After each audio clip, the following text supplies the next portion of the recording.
নমস্কার বন্ধুরা, recruitment update YouTube চ্যানেলে সকলকে স্বাগত জানিয়ে আজকে 1-2-2024 পশ্চিমবঙ্গের বিভিন্ন স্কুলের 2024 সালের একাদশ শ্রেণীর ফাইনাল পরীক্ষা যারা দেবে সেই ফাইনাল পরীক্ষা সংক্রান্ত একটি গুরুত্বপূর্ণ নোটিফিকেশান রয়েছে। আসুন সেই সংক্রান্ত আপডেট দেখে নিই বিস্তারিত কী রয়েছে। যে নোটিশটা জারি করা হয়েছে সমস্ত উচ্চ মাধ্যমিক স্কুলের প্রধানদের জানানো হচ্ছে কি না, গত বছর 11-এর বেশ কিছু যে অ্যানুয়াল পরীক্ষা হয় সেই অ্যানুয়াল পরীক্ষায় অনেকের রেজিস্ট্রেশন সার্টিফিকেট নেই, অথচ তারা পরীক্ষা দিয়েছিল। এবারে সেইটা পরিষ্কার করে বলে দেওয়া হচ্ছে এই সংসদের তরফ থেকে যে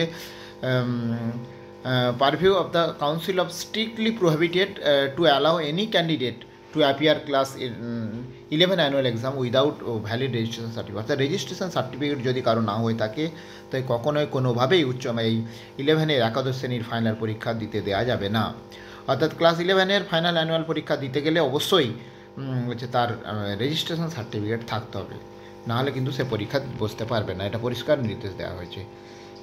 তো এই গুরুত্বপূর্ণ আপডেট শেয়ার করলাম, আরও আপডেট পেলে অবশ্যই শেয়ার করবো, সঙ্গে থাকবেন এবং চ্যানেলটা সাবস্ক্রাইব করে নেবেন। ধন্যবাদ।